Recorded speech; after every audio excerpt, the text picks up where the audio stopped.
Buenos días. Buenos días y muy buenos días a todos quienes nos siguen a través de los 96.5 MHz de la frecuencia modulada estéreo de RTP 96.5 FM obviamente, en las provincias de Santa Elena y Guayas, 98.7 en la provincia de El Oro. Muy buenos días a la gente del Real Audio, www.rtp, ya está, del lugar que esté. Y muy buenos días a quienes nos escuchan y nos ven a través de las redes sociales de RTP, el canal de YouTube de RTP. Estoy en vivo, me estoy jalando las dos orejas, para que no crean que pone siempre que digo que estoy en vivo. No, estoy en dos orejas. Ya. El Facebook Live de RTP, el Facebook Live de su servidor Rodolfo Vaquerizo Blum. Y como dice el líder Tralala, ni la prensa conjunta cambia la fecha. El Universo dice que hoy es 8 de diciembre. El Expreso dice que hoy es 8 de diciembre. Y mientras contactamos con nuestro invitado, yo quiero hacer tres cositas quiero decir. Primero, ayer, 7 de diciembre, porque si hoy es 8, ayer fue 7, aunque una amiga mía me estaba discutiendo cuándo era el próximo domingo 14.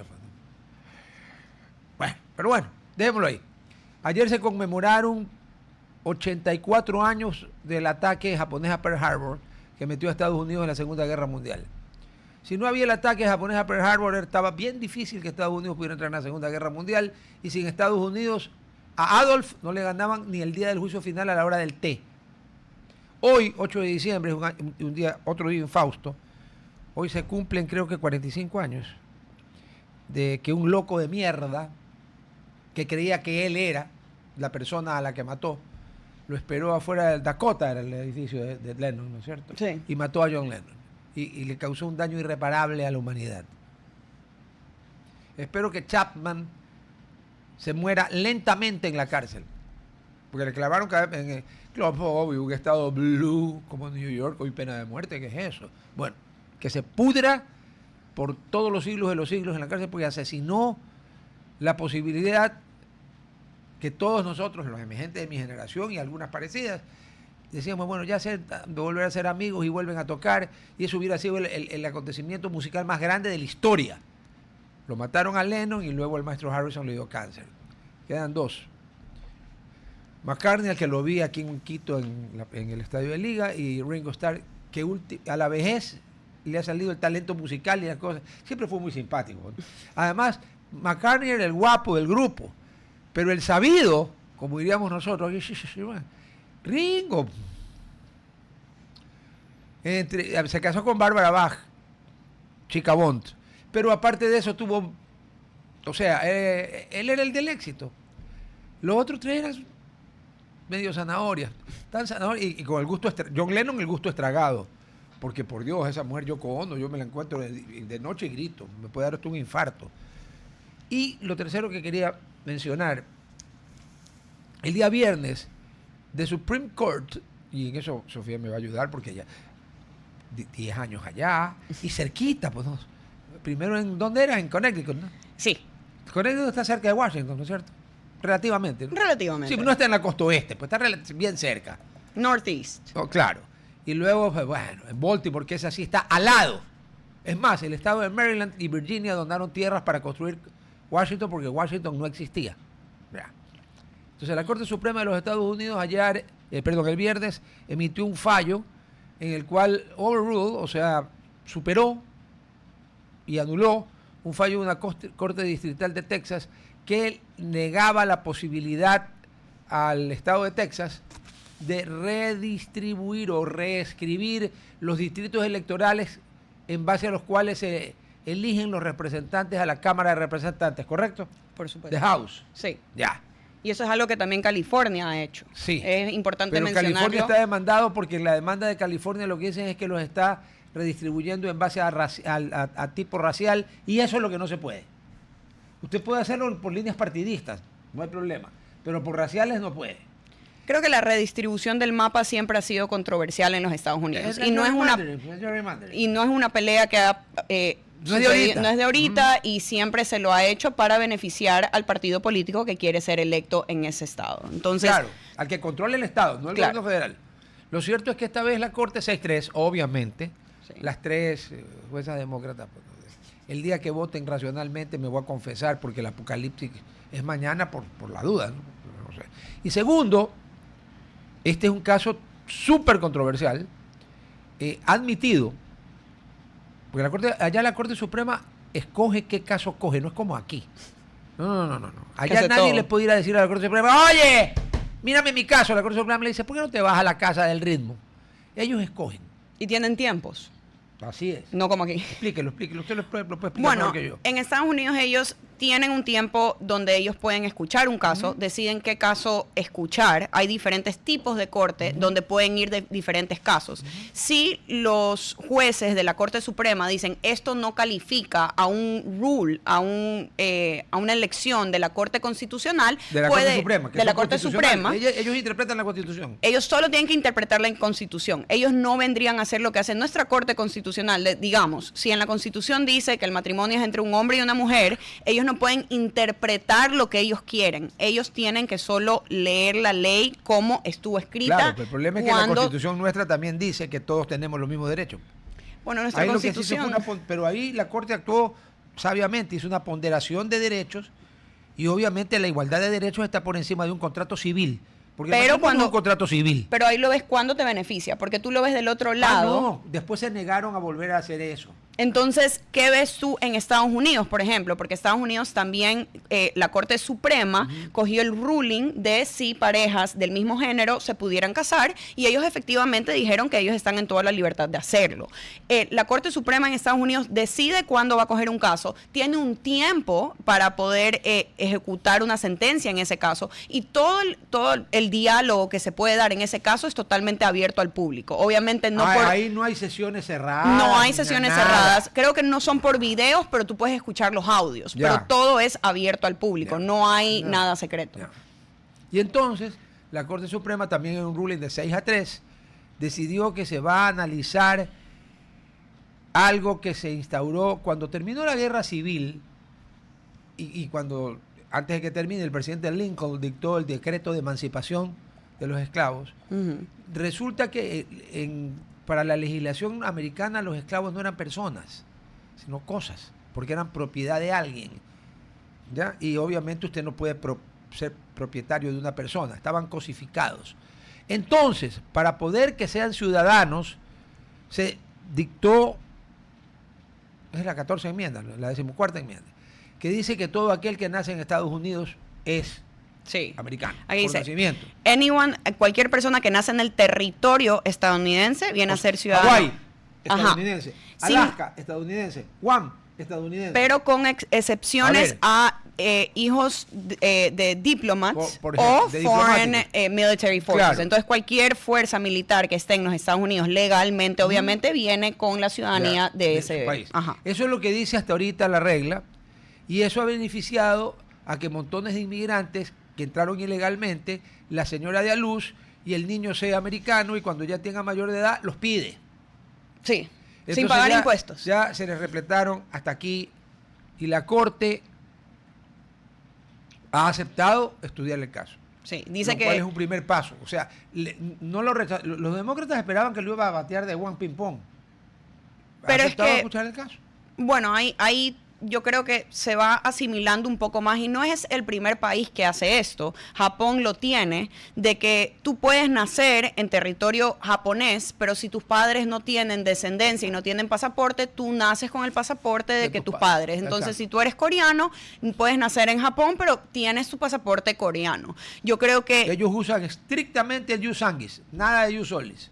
Entonces, aquí se dice que el Supreme Court en Estados Unidos va a escuchar el caso para terminar la posibilidad de cualquier persona que entra al territorio y dé a luz pueda salir su hijo americano. Es importante también saber que los americanos durante la pandemia, que muchos ecuatorianos no se dieron cuenta, decidieron extender una ley de que si el niño americano no ha vivido 10 años antes de los 18 años en los Estados Unidos y no ha contribuido en impuestos, automáticamente le quitan el pasaporte. Mucha gente aquí... O sea, al quitar el pasaporte le quitan la ciudadanía. Exacto. Evidente. Entonces, eso empezó durante la pandemia como un... 2020, estamos casi... Ya mismo es 2026. Pero hay mucha gente que no lee estas leyes, no entiende cómo va cambiando. Sofía, aquí hay mucha gente que no lee ni las tiras cómicas. Entonces, muchas personas he visto en el último año que están esperando a ver si esto llega a pasar o no, ecuatorianas sin ciudadanía americana, se van a dar a luz en Estados Unidos. Bueno, aunque digamos que la Corte en 3 meses decida que eso ya no se lo puede hacer, ustedes igual no son parte de eso y sus hijos se los van a quitar porque no entienden con el requisito. Que los americanos lo que más les gusta es cobrar impuestos y no te van a dar una ciudadanía. Perdón. No solo lo que más les gusta es cobrar impuestos, perdón. Si tú tratas de hacerte el sapo con el tío Sam, el IRS, que son las verdaderas siglas, aquí las copiamos al revés, ese te sigue hasta la tumba. Aquí no es como aquí que el IRS se queda durmiendo. Y no. Allá el IRS, ve a Miss Forneris. Your money. We don't have any record of tax declaration. Y ¿sabe qué? Pelearse con el IRS en Estados Unidos es como pelearse con Moby Dick en medio del océano, a mano. Y hay mucha gente que tiene doble ciudadanía que piensa que viviendo afuera de los Estados Unidos no tiene que reportar impuestos. Falso. Igualmente debes reportar impuestos y debes tú decir que no vives en el país. Y hay una cantidad de impuestos significativamente menor, pero igual te cobran. No existe no hay impuestos. No. O sea, el paso gratis no hay. Y cuando bueno, el pobre Al Capone, él no podía declarar, por eso lo metieron preso. Porque ¿cómo declaraba los impuestos Al Capone? Pero muchas veces... 100 millones de dólares por prostitución. Pero te das cuenta. 120 millones por protección. Las vacunas han existido toda la vida, por si acaso, en Estados Unidos. La mafia las inventó, la mafia italiana. 250 millones por tráfico de alcohol ilegal. Total, digamos, 470 millones que en 1930... 470 millones en 1930, después de 90 años, son varios miles de millones. Pero mira lo irónico, muchas veces en grupos criminales, cómo deciden, cómo los cogen, es por medio del IRS, es por medio de no reportar tus impuestos. Pero entonces, ¿cómo reportas impuestos de una actividad ilegal? Pues es un poco difícil. O sea, puedes, ¿no? Pues te vas a la cárcel. Sí. En ese momento el fiscal dice, ya. Y aquí hay otro punto que a veces no entendemos, que la gente que está ilegalmente en los Estados Unidos igualmente tienen que pagar impuestos. Muchas veces lo hacen de otra forma y es verdad. Toda la gente a la ilegal. No le importa si estás legal o ilegal, es mi plata. Exacto. Entonces, el pensar de porque yo me llegué ilegalmente y me puedo quedar con todo lo que estoy produciendo, eso no pasa en los Estados Unidos. Igual manera, yo creo que es importante decirlo, ahora en el Ecuador hay muchas compañías estadounidenses que están contratando a gente del Ecuador. Tú porque trabajas para una compañía internacional, igualmente tienes que reportar tus ingresos en este país y debes pagar impuestos. No porque es una compañía internacional, te mides de otra manera y no hay que pagar nada. Creo que hay que entender y hay que justificar. Aquí en Ecuador la tabla de impuestos se aplica para todo el mundo sin excepción. Mientras tributa, aquí ya lo tenemos a mi buen amigo de décadas, aunque no voy a decir cuántas, pues no vamos a berrear la edad de nadie aquí. A mi buen amigo César Romo. Mi querido César, qué gusto verte. ¿Cómo estás? Qué gusto, un gusto enorme. Buenos días. Qué bien. A ver, maestro, aquí yo con usted tengo 2 bloques de temas. Un bloque de temas se llama la pesca. Digamos que es una actividad en la que usted nunca ha estado involucrado, sino solo en sueños. Creo que andaba de chiquito y andaba pescando este man. Pero bueno. Y la otra es la situación del país, porque vuestra merced fue diputado, ha estado activo en política. Una declaración suya rompió un pacto legislativo. Pero comencemos con la pesca. Yo recuerdo cuando hace años se decía que la pesca iba a terminar con Galápagos. Y tanto tú me dijiste un par de veces en casa de nuestro difunto amigo Eduardo Alcíbar y Giansandro Perotti, con que tengo una amistad también muy... me explicaba y bueno, yo le dije en los programas que no me saltaron a... ¿Y qué dijeron ellos? Lo que va a terminar con Galápagos no es la pesca, es el turismo y las actividades ilegales. Y entonces te pregunto, ¿por qué se levantó el mito de que la pesca iba a terminar con Galápagos cuando en realidad Galápagos pasó de tener 3.000 habitantes a tener 30.000? Y de tener X número de turistas a tener ese mismo número de turistas por 10 o por 20, con tráfico de personas, comercio de drogas, de diésel, de todo. ¿Qué pasó? ¿En dónde aflojamos? ¿Dónde le embarramos? Gracias, Rodolfo. El tema de Galápagos es un tema sumamente importante y al mismo tiempo delicado. Galápagos, en la nueva constitución de la República, que es la que necesitamos cambiar o hacer reformas, pero que lamentablemente pues se perdió una oportunidad de oro al no permitir en la consulta popular ir a construir una nueva constitución, un nuevo pacto social. Resulta que Galápagos es otro país dentro del país de Ecuador. Usted tiene que sacar prácticamente visa para poder ir a Galápagos. Sí, ya mismo. Y entonces Galápagos funciona de manera muy autónoma. Ajá. Y en temas de control que son fundamentales, como el tema del control del tráfico marítimo, del tema del control de la pesca, es importante que las autoridades del continente regulen la actividad en todo el Ecuador, porque Galápagos es parte del Ecuador. Y el mar de Galápagos no es el mar de Galápagos, es el mar del Ecuador. Sí, señor. Así es que ahí la que tiene que llevar adelante todo el proceso de regulación para el tráfico marítimo y la aplicación del Código Marítimo para las infracciones es la Armada del Ecuador. No la de Galápagos, Y la que no tiene, entre paréntesis, no la de Ecuador. Ya. La Armada del Ecuador. Y la actividad pesquera tiene que estar perfectamente regulada por la Subsecretaría de Recursos Pesqueros. ¿Qué es lo que ha pasado en Galápagos en estos 25 años cuando se aprobó la ley de Galápagos en la Asamblea? Y se decía pues que había que sacar a la flota 40 millas fuera de Galápagos para poder salvar a Galápagos. Bueno, pasó eso. No sé si se ha salvado a Galápagos. La pesca es cada día en el Ecuador más sustentable y cada día pues el Ecuador no solo es reconocido internacionalmente y mundialmente por la conservación, por el cuidado de la naturaleza, por el desarrollo sustentable, por una pesca regulada por la Comisión Interamericana del Atún Tropical, donde el Ecuador es uno de los principales miembros y donde tenemos la flota más importante del Pacífico Sur. Del El Ecuador es el Pacífico Sur. del Pacífico Sur. O sea, más Pacífico importante Sur. que Chile, Perú. que Perú. Sí, Bueno, claro. Colombia, la costa pacífico de Colombia está totalmente abandonada. Esa es una deuda histórica de los gobiernos de Colombia para la costa pacífica, es lo más pobre de Colombia. Pero eso es el Pacífico Sur. Pues. Colombia no llega al Pacífico Sur, está al norte. Un poquito, pero está al norte. México, Estados Unidos, todas estas flotas que operan en la zona del Ecuador es la flota más importante y el Ecuador es el país que más pesca atún en la zona. ¿Ya? El Ecuador, y hoy por hoy, el Ecuador se ha convertido en el segundo productor en el mundo de atún enlatado. Ah, Así es que realmente todo esto, segundo productor en el mundo de atún enlatado.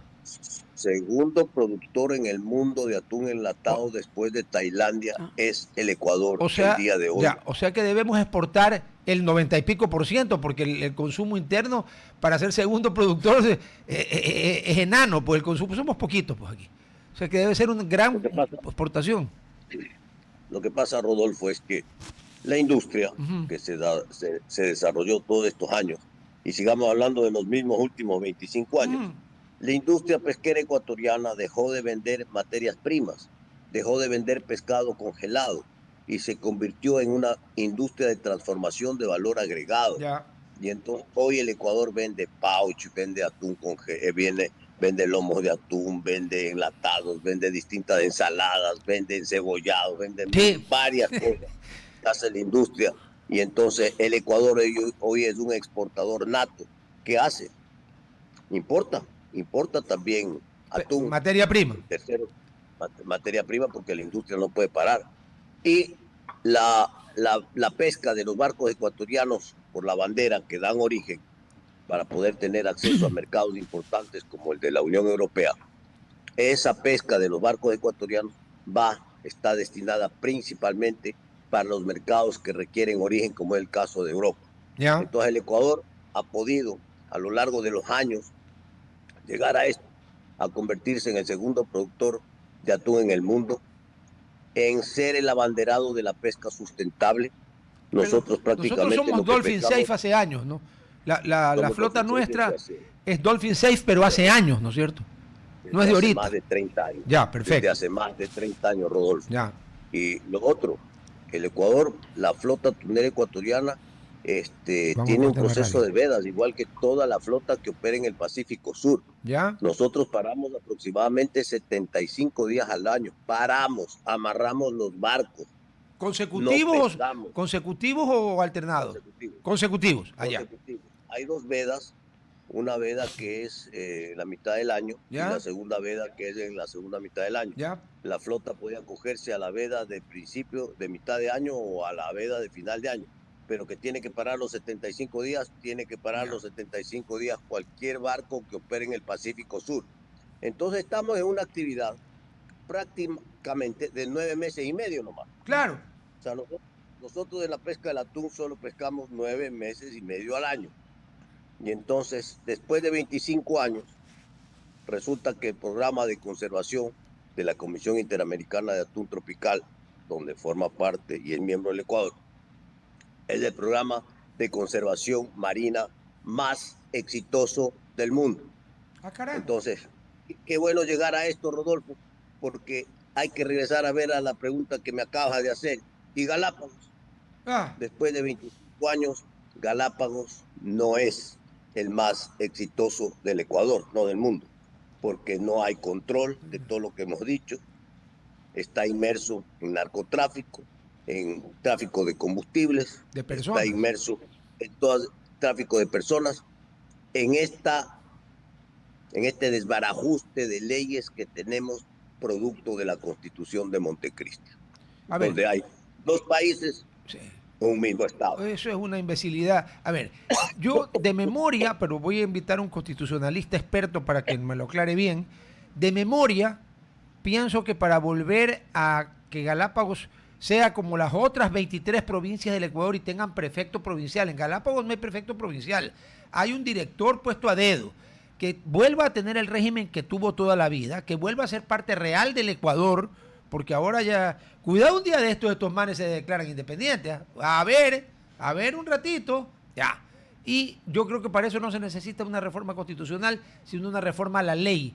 Porque eso de Galápagos no estoy seguro que se haya hecho mediante constitución, pero lo voy a preguntar, lo voy a averiguar, porque una cosa es cierta, no puede seguir así. Eso ya no es de nadie. O sea, no es Ecuador. Bueno, hay un presidente, pues Galápagos es el presidente, Galápagos tiene un presidente, Claro. el presidente del Consejo de Gobierno de Eso. Galápagos, ¿no? Entonces, el tema es complejo, no hay duda de que se tiene que hacer una reforma legal Sí. inmediatamente y Galápagos tiene que depender de las autoridades ecuatorianas. Pero si es Ecuador, Ellos pues. eligen, ellos eligen autónomamente sus alcaldes Sí, y sus sus autoridades, alcaldes. ¿no? Pero ya no Alcaldes, tienen prefecto. eligen ellos. Ya no tienen No, prefecto provincial. ellos tienen sus gobernantes, Sí, digamos, sus autoridades sí. electas por el voto popular y eso está muy bien. Pero estas políticas generales que estamos hablando, que son del país, como es la defensa, como es la seguridad nacional, como es el tráfico marítimo, como es la pesca, ¿no? Incluso la pesca ilegal tiene que ser vigilado y controlado por la Subsecretaría de Pesca y por la Armada del Ecuador. O No sea, hay otro, por el Estado. O sea, por el Estado ecuatoriano. voy a poner un ejemplo bien exagerado, pero para que la gente entienda. Hawái también es otro archipiélago como Galápagos. Resulta que junto con Alaska son los dos últimos estados, los que se hicieron estados de Estados Unidos, ya. Pero a Hawái no se le ha ocurrido tener un consejo de gobierno de Hawái, ni decir que ellos no, que el gobierno federal no se puede meter. No. Están Estados Unidos como New York, San Francisco, Boston o Kansas City. Aquí en Galápagos, chuta, un poco más, ellos ya te dicen, ya no te dicen que son ecuatorianos, sino que son galapagueños. Y en el mejor de los casos te dicen que son colonos. Yo una vez casi le pregunto a uno, no me joda, ¿y dónde están los apaches y los sioux? Que no los veo. Porque los colonos, para el imaginario de uno, son las películas esas. Bueno, ese es el problema. Es un problema serio y estoy totalmente de acuerdo contigo, lo tienen que enfrentar. Y si no necesita si no necesita de consulta al pueblo, porque se podría arreglar con una enmienda que tiene, que eso sí, que mediar un año entre el primero y el segundo debate, eso no va al pueblo, es lo que resuelva la Asamblea Nacional. Y el actual gobierno tiene mayoría en la Asamblea Nacional. Y lo de Galápagos no puede seguir como está, porque nos vamos más adentro de la M en la que ya estamos. Sofía. Yo quisiera ahí preguntar y agregar, considerando la pesca ilegal que puede llegar a ser un problema en Galápagos, ¿qué ¿Qué tipo de embarcaciones internacionales se ve que no respetan las pocas leyes que hay en Galápagos de dónde pueden pescar? Yo he visto anteriormente videos de cómo se puede evidenciar que no se quedan cerca de las Islas Galápagos, pero muy astutamente se quedan a unos metros. Entonces están respetando la barrera, pero sabemos que los peces en el océano están libres. ¿Tuviera que el Ecuador en realidad meterse a tener leyes específicas de qué embarcaciones pudieran estar cerca de las Islas Galápagos o eso en realidad no frenaría una pesca ilegal? Gracias, Sofi. La pesca ilegal viene de los barcos chinos. Todos los años la flota china se mete en nuestra zona pesquera. Y claro, los peces no están quietos en un sitio. Los peces se mueven, van con las corrientes, van de un lado a otro. Y entonces nosotros estamos cuidando, hablábamos hace un momento de las vedas, paramos 75 días para proteger los recursos marinos, para tener eso, reproducción y abundancia, para poder seguir trabajando, porque esta es una industria sustentable que no fue hecha pensando en mañana, sino en futuro, en largo plazo, ¿no? Y hemos hablado de un ciclo de 25 años, ya sabemos dónde está la pesca en el Ecuador el día de hoy, orgullosamente una pesca, una actividad totalmente sustentable. Resulta que los chinos no hacen veda.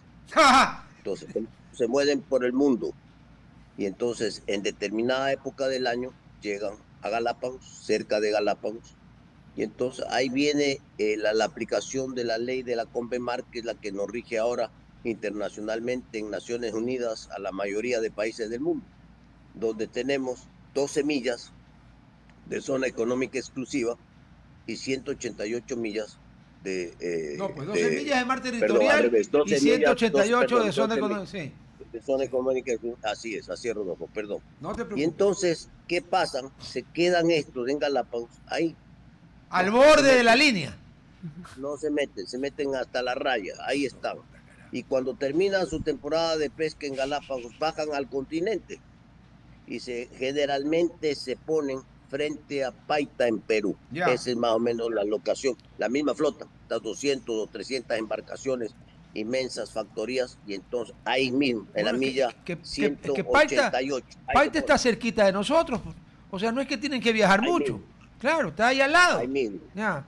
Y luego, dime, esa misma flota es la que apareció frente a Argentina y los argentinos le mandaron un destructor y les digo, aquí no vengan a joder. Es la misma. Y después bajan a las Malvinas. O sea, pasan por Chile, hacen su vuelta por Chile, ¿ya? Y de ahí van a las Malvinas. ¿Ya? Ahí pescan. Principalmente pescan calamar, pero también cogen otras especies. Y entonces tienen barcos factoría, hacen harina de pescado dentro de las embarcaciones con todo lo que recogen. Y en el caso ecuatoriano, pues todas estas flotas distantes deberían estar reguladas internacionalmente, ¿no? Por la ley del país ribereño. En este caso el Ecuador prohíbe la pesca ilegal. El Ecuador prohíbe los barcos que no tengan observadores a bordo, porque todos los barcos que pescan atún en el Ecuador tienen un observador internacional a bordo. Internacional, es decir, o sea, no es local. Internacional que reporta directamente a la Comisión Interamericana de Atún Tropical. Entonces, estas flotas distantes deberían tener al menos las mismas regulaciones que tiene la flota ecuatoriana, ¿no es cierto? Hay veda de 75 días, listo señor, usted quiere andar por aquí, también tiene que tener veda de 75 días. César, como regresamos después del corte de la radio, por favor, ten la bondad de explicar dónde se quedan los chinos, si entran o no entran a nuestro territorio, y si respetan o no respetan la veda de 2 meses y medio que la flota ecuatoriana sí respeta. Por favor, para los oyentes de la radio. No respetan. Se quedan pescando. Ellos no tienen regulaciones. China no tiene regulaciones de esta naturaleza. Esta es una flota distante que se mueve por el mundo. Por eso es que estas flotas distantes, que son pesca ilegal, deben estar regulados por los países ribereños. Deben tener al menos las mismas regulaciones de pesca que tenemos nosotros. Es decir, si nosotros tenemos una veda de 75 días, ellos tienen que parar 75 días. Si nosotros tenemos la veda en los meses de agosto y septiembre, no pueden justamente en el mes de agosto y septiembre venir a pescar lo que nosotros estamos cuidando y protegiendo. Entonces, estas barbaridades que hay, hasta ahora yo no veo que Naciones Unidas, que es la promotora de toda esta legislación internacional, regule pues a las flotas distantes, o le tiene mucho miedo a China. Correcto. No, le tienen mucho miedo cosas. a China. Es la segunda. Le tienen mucho miedo a China. Además, recuerda que China tiene poder de veto en el Consejo de Seguridad, que es en la última instancia donde... a ver, las resoluciones de la Asamblea General son muy líricas y muy bonitas, pero no tienen efecto coercitivo. Eso lo tiene el Consejo de Seguridad. Y el Consejo de Seguridad de Estados Unidos, Rusia, que heredó de la Unión Soviética, el Reino Unido de la Gran Bretaña, Francia y la República Popular China, tienen poder de veto. No que vamos a analizar el tema de la flota, veto y se acabó. Ya. O sea que las Naciones Unidas nunca van a hacer nada. Así que habrá que encontrar otra solución. Sí, yo creo que el país ribereño, dentro de su legislación local, tiene que poner toda esta normativa. Creo que esta debe ser otra reforma que debe hacerse en el Ecuador. Y entonces, claro, nosotros llegaremos hasta la milla 200, entre nuestro mar territorial de 12 millas y 188 de zona económica exclusiva. Estamos en la milla 200, igual, ahí parqueados y no dejamos entrar a nadie. Ahora, ¿qué pasa? El mar adyacente, que es el mar que está al lado de las 200 millas. O sea, de las 200 millas 01 para allá. Ya. Así, el mar adyacente están pues los recursos que están dando vuelta, que están en Colombia, en Ecuador, en Perú, que dan la vuelta por Chile, que regresan a Galápagos, dan la vuelta, no están quietos, los recursos se mueven. Y entonces están aprovechándose en el mar adyacente de un recurso que nosotros lo estamos cuidando y protegiendo. Ese es el tema de fondo que lamentablemente pues dentro de la legislación internacional se olvidaron de poner en la legislación, justamente para prohibir, ¿no?, la pesca ilegal y para precautelar la sostenibilidad de los recursos, igual que lo hacemos nosotros aquí en el Ecuador. Una pregunta, dentro de la Convemarca habría la posibilidad de que así como se puso 12 de territorial y 188 de zona económica exclusiva, cabría la posibilidad que la Convemar legisle 30, 50, 100, las que sean, millas de mar adyacente donde no se puede pescar? Nadie, ni claro, el país. Claro. Entonces hay que pelear por eso. Claro. Y ahí tienes una barrera. Claro. Ahí tienes una barrera. Claro. Hay que hacer eso. Y en el caso ecuatoriano, nosotros tenemos otro problema. ¿Cuál? Porque entre el continente y Galápagos hay 650 millas. Claro, tenemos un hueco. Entonces tenemos un hueco en la mitad, sí, que es un corredor, sí, ¿no es cierto? Y estos señores, cuando hablo que de Galápagos se meten en el continente y pasan por Ecuador y se van y se instalan frente a Paita, se quedan en este corredor, Rodolfo, en este corredor, ¿no es cierto? Entonces, claro, están en aguas internacionales, pero están pues más que nunca lucrando, ¿no es cierto?, en este mar adyacente, están lucrando de la pesca y de los recursos vivos que tenemos los países como Chile, Perú y Ecuador.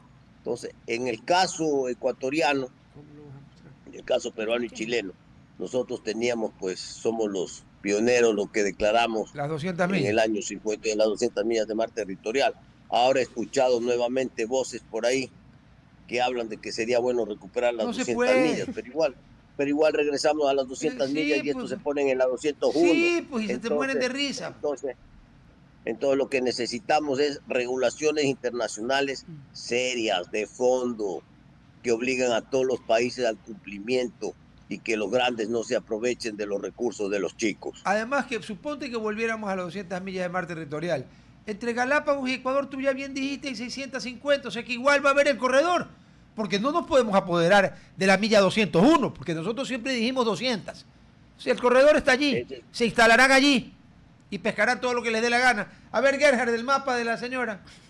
Justamente ahí está, mira, César. Hay un artículo en The Guardian que hablaba y seguía a los botes en las embarcaciones chinas que registraron 73,000 horas de pesca alrededor del Ecuador. Y justamente como dice, se ve en la imagen, ahí están las 200 millas que estábamos hablando, pero ellos se quedan justamente a donde la línea termina.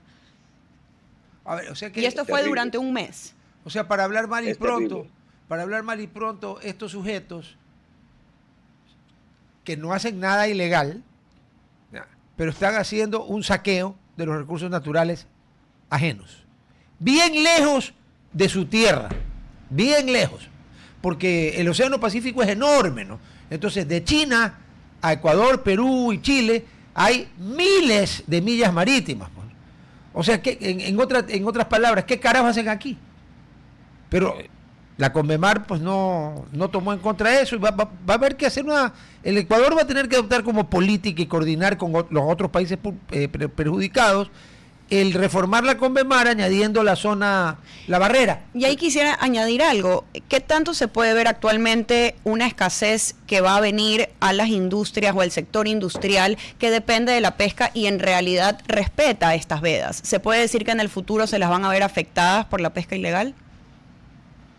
A ver, hay que ser muy claros en el momento. Nosotros hacemos un monitoreo constante a través de la Comisión Interamericana del Atún Tropical y también a través de la Subsecretaría de Recursos Pesqueros, porque en el Ecuador internamente también tenemos otras vedas, no solo la del atún. También tenemos veda del cangrejo, veda de pelágicos menores, etcétera. Y entonces, hasta ahora no ha habido una afectación, porque principalmente el recurso al que está orientada la flota china es al recurso calamar. Pero claro, eso también nos impediría a nosotros a futuro pensar en la creación de una flota de calamar para que pesque recurso calamar y que le beneficie al Ecuador. Entonces, estos señores los chinos se llevan todo el calamar que pueden pescar en el Pacífico Sur, desde Galápagos hasta Chile y hasta Argentina. Un oyente pregunta si habrá veda de pelágicos. Si hay veda de pelágicos, todos los años hay veda de pelágicos. Ya, no es que habrá, hay. Claro, sí hay y depende de la valoración. La valoración del recurso a veces dura 30 días y a veces 60 días. Me van a echar piedras aquí ustedes, pero, perdón, ¿qué es un pelágico? Porque yo pelágicos no sé, pues hermano, yo resulta que no sé, ¿qué quieres que te diga? Los pelágicos son las especies menores, como la sardina, como la macarela. Bueno, la anchoveta que hizo famoso el Perú. El Perú fue durante décadas el más grande productor y exportador mundial de anchoveta, ¿no es cierto? Eso sigue siendo. Sigue siendo. El Perú sigue siendo volvió a ser productor en el mundo. Volvió a ser una época. Lo estatizaron. Lo estatizaron. Ahí fue cuando lo asesinaron al rey de la anchoveta, para el señor Banquero o Banchero.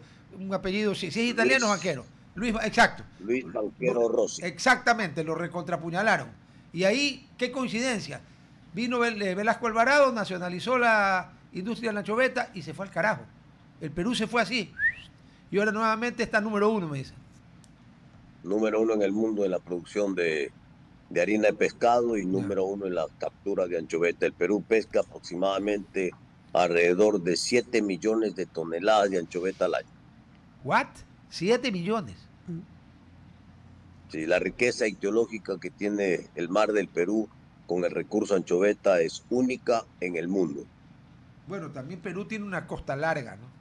No tan larga como la de Chile, pero en cambio en Chile el clima le va a limitar mucho qué puedes encontrar, aunque ahí hay cosas muy ricas también en el Mar del Sur. Pero la costa peruana es larga. Son otras especies por el clima. Por el frío del agua. Sí. Claro. ¿Qué tan fundamental en la pesca legal se ha hecho la trazabilidad de los recursos? ¿Qué tan esencial para, ahora que podemos vernos como un productor para Europa, para Estados Unidos, saber de dónde viene la pesca? Un poco más, y a veces lo digo, un poco saber hasta el nombre del pescado, pero ¿qué tan fundamental ha sido ahora para el crecimiento del país la trazabilidad de nuestros recursos? Qué buena pregunta, Sofi. Mire, hoy la trazabilidad es un tema de la partida de nacimiento, del pescado, de la industria. Es algo impresionante. El mundo fue a eso, el mercado exige eso.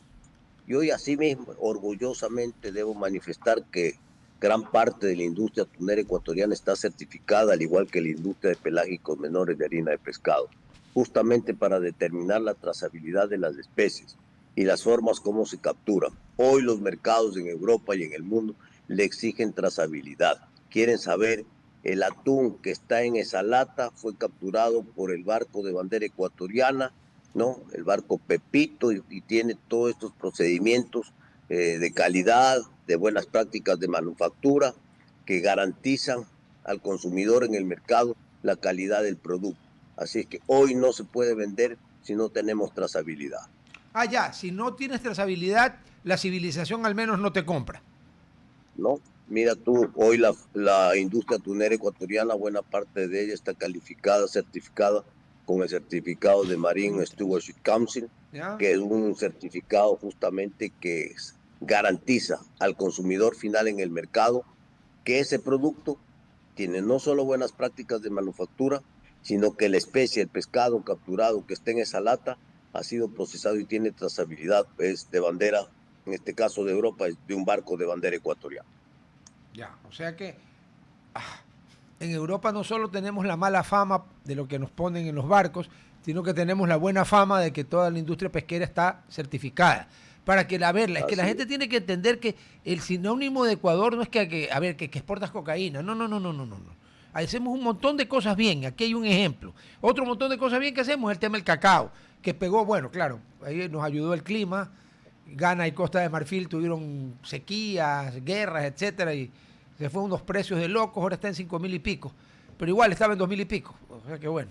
Hay un tema que más bien entiendo yo, no es un problema de la flota pesquera como flota pesquera, sino de la grande, sino del artesanal, de los que salen en las lanchas y todo. El famoso aleteo. Ecuador, ahí sí tiene a los de Hong Kong les encanta, por supuesto, pero a nivel internacional tenemos la mala fama de que somos el país con mayor cantidad de exportación de aleta de tiburón. ¿Cómo se puede? A ver, yo me imagino que los barcos de la industria, los que son barcos, digamos, la pesca grande, industrial, lo que menos le interesa es estar cogiendo tiburones. Pero hay otros a los que parece que sí les interesa, los que van en canoitas, los artesanales. ¿Eso es ficción? ¿Cuánto hay de verdad? ¿Cuánto hay de mentira? Porque comprenderás que si pregunté que era un pelágico, no me vayas a mí a que te expliques cómo es la película, no, explícame tú a mí. A ver, Rodolfo, mira, en el Ecuador no existe una flota tiburonera. ¿Qué quiero decir con eso? No hay barcos en el Ecuador que tengan como pesca objetivo la pesca del tiburón. Hay que dejarlo bien claro. Ya. No hay. Los chinos sí han de tener. Ellos sí, nosotros no. Ahí está. En el caso del tiburón que se captura, aquí es de manera incidental. Es decir, pueden caer unos tiburones en cualquier lance de una red pesquera, anchovetera, atunera, etcétera. Pero como pesca objetivo no es. A la flota atunera, ni sardinera, ni camarón, no le interesa coger tiburones, le interesa coger atún, le interesa coger sardina, le interesa coger jurel, le interesa coger anchoveta. Ya. Entonces es pesca incidental.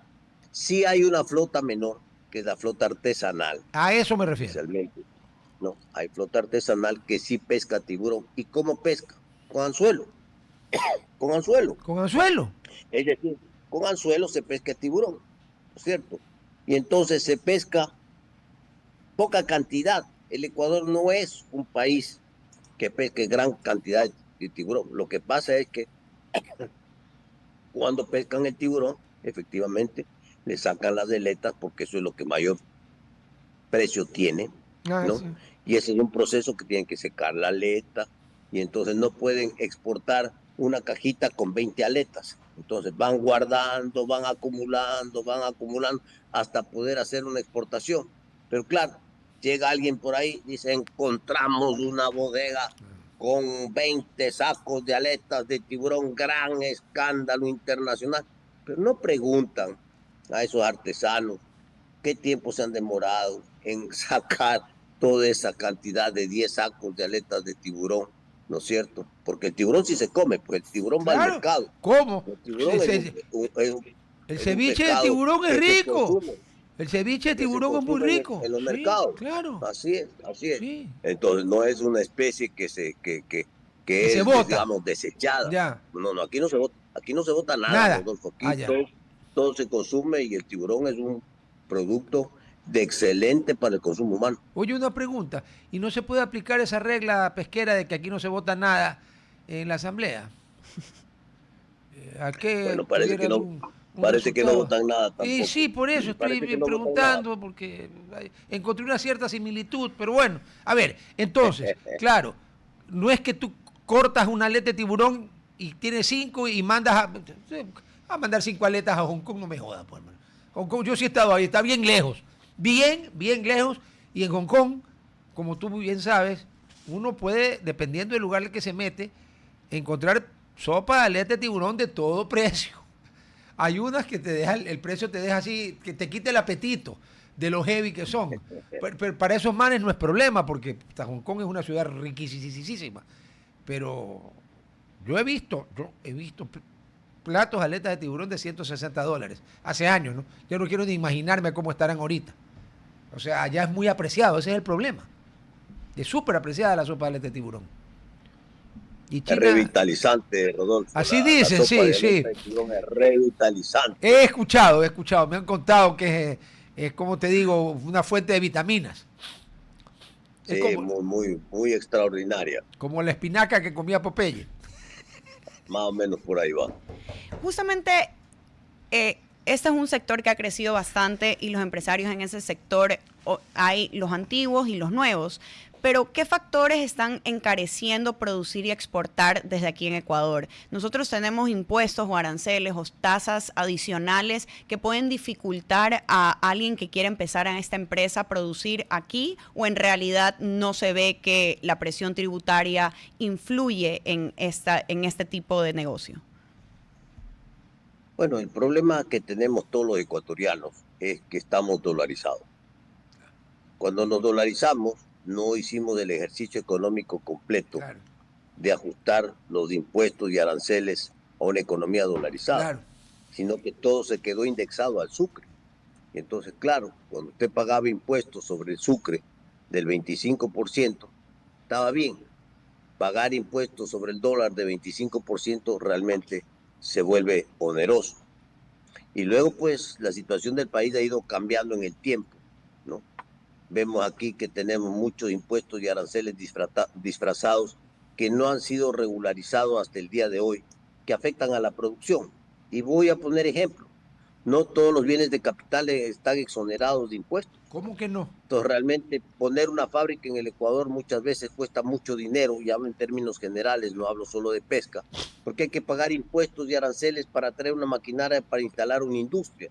Y el inversionista extranjero dice, ¿y yo por qué tengo que pagar tantos impuestos y aranceles para irme a instalar en el Ecuador, si aquí en Colombia o acá en Costa Rica o donde sea, no tengo que pagar nada? Oye, pero me has dejado frío, porque yo pensaba que los bienes de capital, o sea, a ver, yo sé que las leyes ecuatorianas están en el podio de las 3 más estúpidas del mundo, no sé si es oro, plata o bronce, pero que los bienes de capital paguen impuestos, que algunos, ya me dijiste que no son todos, que probablemente una mayoría no paga, pero hay un grupo que sí paga.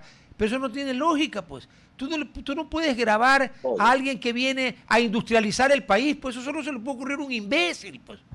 ¿Quién fue el imbécil al que se le ocurrió eso? Si sabes, me avisas. Todos los bienes de capital deberían estar exonerados. Por supuesto. Todos, absolutamente pues. Claro, todos. Todos. Cero arancel, porque esa es una medida de promoción económica. Claro, genera empleo. Dentro de las leyes de promoción económica que se han hecho en los últimos años en la Asamblea, sí hay leyes donde se exonera, ¿no?, el 100% el arancel a la importación de bienes de capital, pero no así del IVA. Es decir, usted hace una importación, cero arancel de una maquinaria, pero tiene que pagar el IVA. 15%. No está exonerado del IVA. 15% en dólares. Entonces, que la gente no se da cuenta de eso. Todavía hay unas cortapisas que son las que se tienen que ir corrigiendo, como la que estábamos comentando, Rodolfo. Por ejemplo, usted aquí en el Ecuador quiere una camioneta de trabajo, ¿no? Y esa camioneta de trabajo, para no exagerar mucho el precio, le cuesta $35,000. Una camionetita de... Sí, es una camionetita, vamos al corte en la radio. Más o menos, sí. Más o menos. Porque si quiere una grande, 70,000 y 80,000. Ya. Esa misma camionetita de trabajo en el Perú le cuesta $17,000. Entonces, estos impuestos que se quedaron ahí, ¿no?, son los que distorsionan realmente la economía y encarecen la economía. No voy a entrar al tema laboral, al tema de reparto de utilidades. Pero yo te añado uno más. Ya sabemos que son sobrecargas muy duras que tienen los empresarios, pero termino el ejemplo del que quiere instalarse en el Ecuador, dice, y finalmente tengo que pagar 5% para la salida de divisas. Eso es lo que te iba a decir. El tipo va a decir, a ver, tengo que pagar 15% de IVA cuando voy a exagerar el argumento. Les estoy haciendo el favor de industrializarlos a estos individuos que están medio en la edad de piedra todavía a nivel industrial comparado con el primer mundo. Y encima, cuando yo quiera sacar la plata de mi utilidad, me cobran el 5%. Entonces, yo llegué a una conclusión desde hace años, no de ahorita, por si acaso. El Estado ecuatoriano, no estoy hablando del gobierno, el Estado ecuatoriano es el que les dio el ejemplo a los vacunadores de los EDO de cómo vacunar. Si el Estado ecuatoriano te vacuna por todas partes. Por todas partes. Tenemos que llegar a una regulación de leyes, de aranceles. Tenemos que llegar a una unificación de todo este sistema arancelario impositivo que tenemos en el Ecuador, hacer un sistema que sea sencillo, simple, fácil de cobrar, fácil de ejecutar. Fácil de detectar si evades, fácil de detectar si evades, para que la gente juegue limpio. Claro. Fácil para todos, Rodolfo. Entonces tenemos que terminar a través de un proceso de racionalización de impuestos, de tributos, de aranceles. Tenemos que llegar a algo que sea muy sencillo, claro para todos los ecuatorianos, para todos los empresarios, claro para el gobierno, fácil de cobrar y fácil de pagar, ¿no es cierto? Y para poder controlar la evasión tributaria también.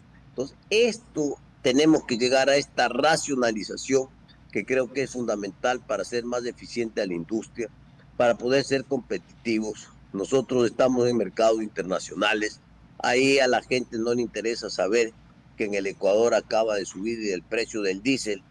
La gente en el mercado internacional quiere saber cuánto cuesta esta lata de atún. Y si esta lata de atún es competitiva, te compro. Y si no, le compro al filipino, claro, al tailandés, al japonés, al español, al portugués, porque en todo el mundo se hacen estos productos, no solo aquí en el Ecuador. Entonces, esto tenemos que tener claro como una mentalidad clara de Estado, con políticas públicas racionales que favorezcan las exportaciones, la producción y que inviten, Rodolfo, en la situación que está el Ecuador. El Ecuador tiene que ser muy práctico para invitar al mundo que venga a invertir, a los capitales que vengan a invertir en el Ecuador, para que se hagan fábricas, para que se generen plazas de trabajo, pero tenemos que generar esta racionalización de tributos, de aranceles, de impuestos, para que el que viene al Ecuador sepa muy claramente que viene a un país donde se puede trabajar. Claro, el problema es que, a ver, primero el problema es que el inversor que va a poner una fábrica no es un idiota, pues. Entonces va a decir, bueno, ¿y cómo están los de al lado? Chuta, Colombia y Perú. Y si nos vamos más abajo, Chile. Sí, ¿y por qué voy a ir a Ecuador? No, es que Ecuador, mire usted las oportunidades, hay mayor margen de utilidad ya, ok. Pero entonces el abogado le dice, oiga, pero al salir las utilidades pagan 5%. Perdón, ¿y los otros pagan? No, los otros no tienen eso. ¿Sabe qué? Búsqueme otro país. Entonces, mientras le pongamos problemas... A ver, este país nosotros no somos la última Coca-Cola del desierto, ni vendemos agua en medio del desierto del Sáhara, ni vendemos abrigos en el polo. Porque yo me supongo que de los productos estrella de exportación del Ecuador, el que más países venden también eso, en el caso de la industria pesquera, el atún en lata, yo creo que hay más países exportadores y productores de atún en lata que de cacao, que de banano. Sí, sin duda alguna, sí. Estoy tratando de... Sí, el cacao entre 4 o 5 países tienes casi toda la producción mundial. Metiendo a Brasil, pues, ¿no? Y plátano, Brasil, India, Ecuador, algunos los de Centroamérica y se acabó. ¿Cuántos venden enlatados? Así de memoria. Muchos. Mira, en el Asia vende Tailandia, Filipinas, vende Vietnam, vende China, vende Japón. En América tienes México, el propio Estados Unidos. En Centroamérica se hacen latas en El Salvador, en Guatemala, se hace latas en Colombia, se hace latas en Perú, se hace latas en Ecuador, 12, en Francia, en España, 13, en Portugal. No, ya estamos en 15, ya largo. Es el más peleado. Claro, es el más peleado. Hay competencia. Pero Rodolfo, para no irnos tanto a este enredo mira, esto es bien fácil. A ver. Al Ecuador llegan más o menos con suerte, el año que tenemos suerte, llegan $500 millones de inversión extranjera o privada al Ecuador. Llegan $500 millones de inversión extranjera al Ecuador. Y a Perú, a Colombia, A Chile le llegan 8, 10 mil, 12 mil, 15 mil millones. Entonces, ahí lo que tenemos que preguntarnos es, ¿por qué a este vecino le llegan 10 mil millones y a mí me llegan solo 500? Bueno, la respuesta es este análisis que hemos hecho por Rodolfo. Racionalicemos para que el Ecuador sea un país competitivo, ¿no? Porque aquí hay tasas, impuestos, aranceles y muchas cosas escondidas que necesitamos racionalizar para poner orden a la economía, orden en el tema tributario, orden en las empresas y que nos facilite la vida a todos los que hacemos exportaciones. No nos olvidemos hoy, Rodolfo, por favor, ecuatorianos que nos escuchan, hoy la economía ecuatoriana se sustenta gracias a las exportaciones privadas. Sí, señor. No al petróleo. No, hace rato. El Ecuador ya no vive del petróleo. El Ecuador hoy vive de las exportaciones privadas. Y de los impuestos. De ese esfuerzo y del sector privado. Claro, porque los impuestos salen del los impuestos, oye, de las flores, del cacao y del café. ¿Y los impuestos dónde crees que salen? ¿Del sector privado? ¿O tú has visto alguna vez al sector público cobrarse impuestos al sector? No, pues es absurdo. Pero del bolsillo izquierdo. Sí, señor. Vea, la explicación es muy simple. Colombia, con 50 años de guerra civil, que aunque el señor ese que lo que quería era ganar un premio Nobel, hizo un tratado de paz bien estúpido. Ahora hay más hectáreas de coca que antes. Pese a eso, como tú bien dices, 500 millones creo que ha sido el año récord de la historia de inversión extranjera en el Ecuador. Bueno, pues allá hay 8 mil, 6 mil, 10 mil millones. Perú tuvo a Sendero Luminoso que te explotaba 3 bombas diarias en Lima, ¿te acuerdas? En la década del 90. Ya. Y luego tuvo al Tupac Amaru que se metió en la embajada del Japón. Bueno, ¿cuánto le va al Perú? Otros 10 mil. Bueno, Chile tuvo Allende, salieron de eso. Y bueno, Chile tuvo una época un poco más y ya no sabían qué hacer con la plata que les entraba. ¿Por qué no vienen a Ecuador? Te lo pongo simple, porque ni Colombia, ni Chile, ni Perú tienen un 20% extra de costo que se llama 15% de repartición de utilidades y 5% de salida de divisas. ¿O lo tiene alguno de esos países? Yo creo que no. Ninguno. Entonces, ninguno. Estás hablando de 20%, oye, 20% es un montón. Hay gente que parece que no visualiza que 20% es la quinta parte. Es como que me cortes un dedo. Tengo 5 dedos, ¿no? Sí, 1, 2, 3, 4, sí. Me cortas un dedo, eso es el 20%. Tenemos una sobrecarga del 20%. Entonces, ¿a dónde te vas? ¿A dónde pagas 20% más o donde no pagas 20% más?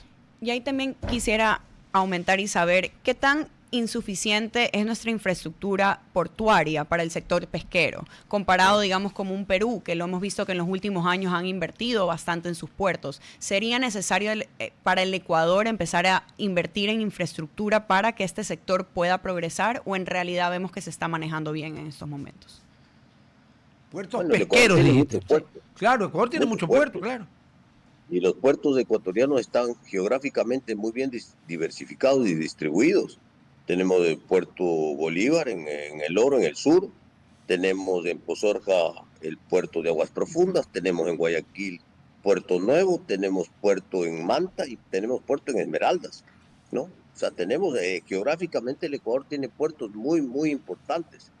Y luego la industria, en el caso de la industria pesquera, la industria pesquera también tiene puertos. Muchas industrias tienen sus propios muelles, sus propias fábricas que están al pie del mar para poder descargar los barcos y facilitar toda esta operación pesquera que se necesita para la descarga y avituallamiento de los barcos. Es decir, la industria a lo largo de los años ha ido generando toda la infraestructura necesaria para trabajar bien. Ahora lo que necesitamos es que el Estado garantice la seguridad para poder vivir en paz y para poder exportar nuestros productos y venderlos al mercado internacional. Que el Estado garantice la seguridad. Yo siempre he dicho que mi amigo César Ron es un hombre optimista, pero yo creo que te pasaste de optimista. El Estado ecuatoriano, y hablo del Estado, no del gobierno, que se entiendan bien, el Estado ecuatoriano hace décadas que no garantiza ninguna seguridad.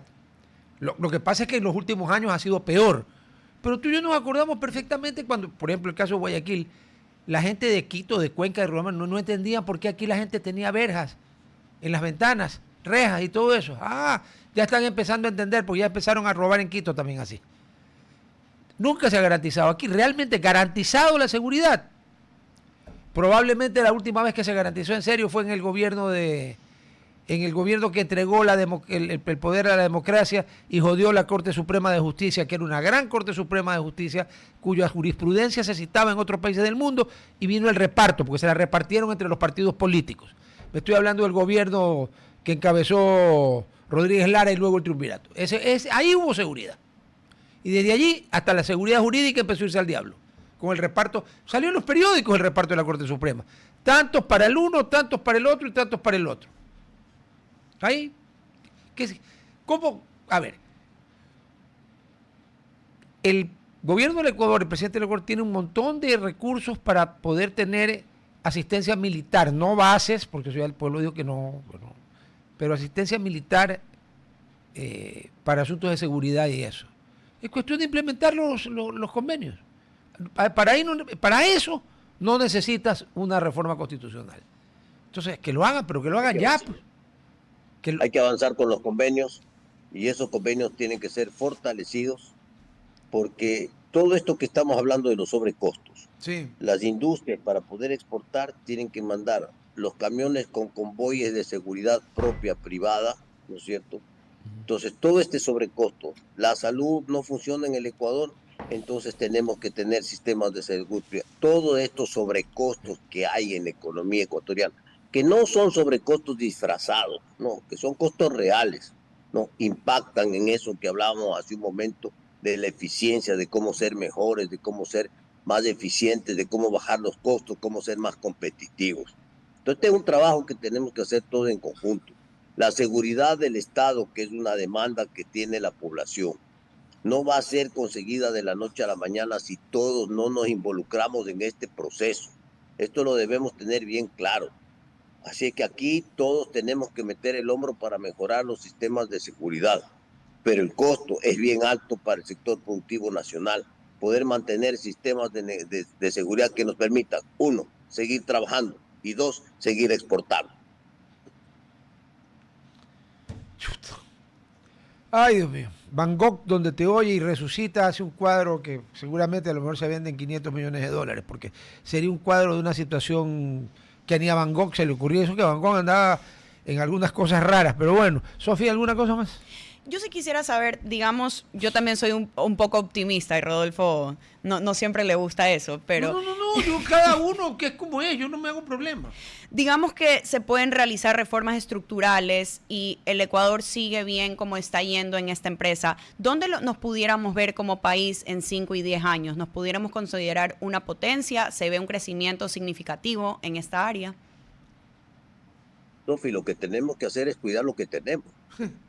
Si somos el segundo productor en el mundo de atún enlatado, y somos el primer productor en el mundo de camarón en cautiverio. Sí. Y si somos eso y tenemos un sector productivo importante, cuidemos lo que tenemos, ¿no? Protejamos, incentivemos, ¿no? Para que estos sectores no se queden estancados, sino que florezcan, crezcan más, generen más industria, que seamos no el segundo productor de atún en el mundo, sino el primero. ¿Qué tengo que hacer para ser el primer productor de atún en el mundo?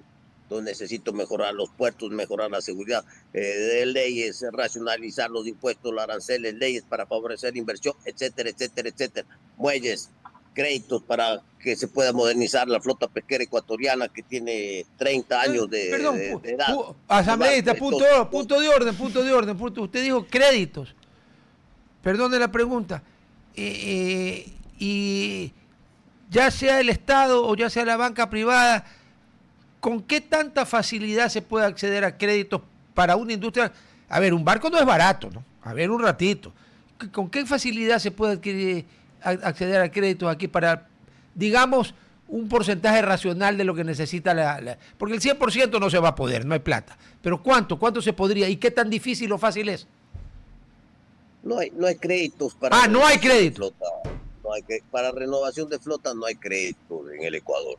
Porque un barco atunero que usted se manda a construir nuevo de paquete, un astillero español, le cuesta 45 millones de euros. Eso cuesta un barco atunero. Eso cuesta un barco atunero nuevo de más o menos 1.000 toneladas de capacidad de carga. Ya, pero ya está con todos los juguetes, no hay que gastarle más. con todos los juguetes. Entonces, en el Ecuador lo que hay es el crédito para comprar un motor, para capital de trabajo, Pero entonces pero estamos... no hay un crédito para renovar la flota. O sea, aquí en el país no hay un crédito para renovar. Inventémonos, pongamos un número, que no se tengan que renovar todos los barcos al mismo tiempo, pero que se tengan que Un renovar programa, 50 pues barcos. claro, un programa. Hay que trabajar, y entonces, como no hay esa capacidad, en eso es lo que hay que trabajar, porque el Ecuador sí va a necesitar más temprano que tarde, y yo diría que pronto, pensar seriamente en una renovación de la flota tunera ecuatoriana. Sí, porque hasta donde yo sé, que no es mucho, los barcos no es que son eternos. Ni los civiles, ni los pesqueros, ni los de paseo, ni los de guerra. La prueba es que montones de buques que sirvieron en determinadas guerras, ya cuando se hacían de acero, obviamente, ¿no? Ya, se chatarrizaron porque quedaron obsoletos y había que hacer otros. Yo no sé si exagere, pero yo creo que la flota pesquera ecuatoriana joven no es. Tampoco es que está que decrépita, que anciana, pero está más cerca de ser un senior, como dirían en Estados Unidos, que no, o me equivoco. La flota tunera tiene en promedio 30 años de uso. Ya, ¿y cuál es el average normal? Es Veinte. una flota que los armadores hacen milagros. Invierten, reparan, cambian motores, cambian los cascos, cambian las planchas, potencian, repotencian, O sea, parchamos, modernizan. ya entendí, parchamos. Arreglamos, Ya. no parchamos, arreglamos bien para poder seguir trabajando con el fierro que tenemos, porque no tenemos para comprar un fierro nuevo. Entonces, ese fierrito lo cuidamos, lo arreglamos, lo reparamos bien reparado. No le cambiamos una plancha. Si hay que cambiarle 10 planchas, le cambiamos las 10 planchas para que siga trabajando. Oiga, Entonces, ¿sabe a dónde? con eso nos batimos. Ya. Y así hemos llegado a ser, el número uno en el Pacífico Sur y el segundo productor de atún en el mundo. Oiga. Imagínate, Rodolfo, si Si hubieran tuviera, otras facilidades. por eso le voy a dar la solución. Como 45 millones cada barco, quiere decir que renovar 50 barcos son 2.250 millones de dólares, ¿no es cierto? Eso en Ecuador no se puede. Hay un país que le puede prestar, vaya a China. Por ahí. Es que es verdad, China no tiene problema. Quiere poner 1.000 barcos, ahí viene el Estado chino y pone la plata, el Bank of China. Se acabó. Oye, Rodolfo, claro que China te puede prestar esa plata, pero te va a pedir que le des licencia de pesca. Claro, lógico. Licencia de pesca y un poco de cosas más te va a pedir. Mi querido César, muchísimas gracias por haber estado con nosotros. Nuevamente, hoy aprendí 2 o 3 cosas que no sabía, entre otras que es un pelágico. Porque yo cada vez que me hablan del pelágico me hago el cojudo, yo como que no oí. Cuando cambian el tema empiezo a opinar, pero ahora ya sé. Te agradezco mucho, te mando un gran abrazo y por favor saludos en casa. Un abrazo, chao. Gracias, un abrazo para todos. Bueno, y ahora sí. ¡Ah! Excelente, ahora aprendimos Sí. bastante de Ah, la pesquera. Ya este man ya no me para bola en alemán. Monsieur Gerard, s'il vous plaît, en francés. Bueno, si te quieren vacunar en el seguro porque no te pagan una planilla, por lo que sea, vacunar, no estamos hablando de medicinas ni de atención médica. Si tienes una queja o denuncia por corrupción, escríbenos al 096-253-2338 o ingresa a denuncias.ies.gov.es. El seguro te asegura que es seguro y que además es confidencial. Y está disponible 24/7, 24 horas al día, los 7 días de la semana. Pana, se acerca la Navidad, usted ya fue por Puerto Viejo y si no iba por Puerto Viejo vaya a conocer el hotel número 10 de la cadena Oro Verde. El Oro Verde Puerto Viejo, ahí conviertes tu estadía en una estancia llena de confort, instalaciones modernas y diseño vanguardista. Y desde el mes de julio, o sea que vamos para 5 meses, ya has podido ir tranquilamente a degustar la Haute Cuisine, alta cocina en Monté, que es cocina internacional, alta cocina, pero con raíces de la cocina manabita, que es espectacular. Y luego, más tardecito, te vas al Solira Rooftop, traguitos, no muchos, para que esté funcionando, después un piqueíto, y te enamorará la vista panorámica del atardecer. Lo que tú sí tienes que ver es con quién vas. Eso el hotel no te puede proporcionar. Ahí sí vas de retro. Así que ya sabes, conoce más en oroverdeportoviejo.com. Oro Verde Puerto Viejo, tu nuevo gran destino. Nos vemos mañana. Adiós. Ahí. RTP. Inicio de espacio publicitario.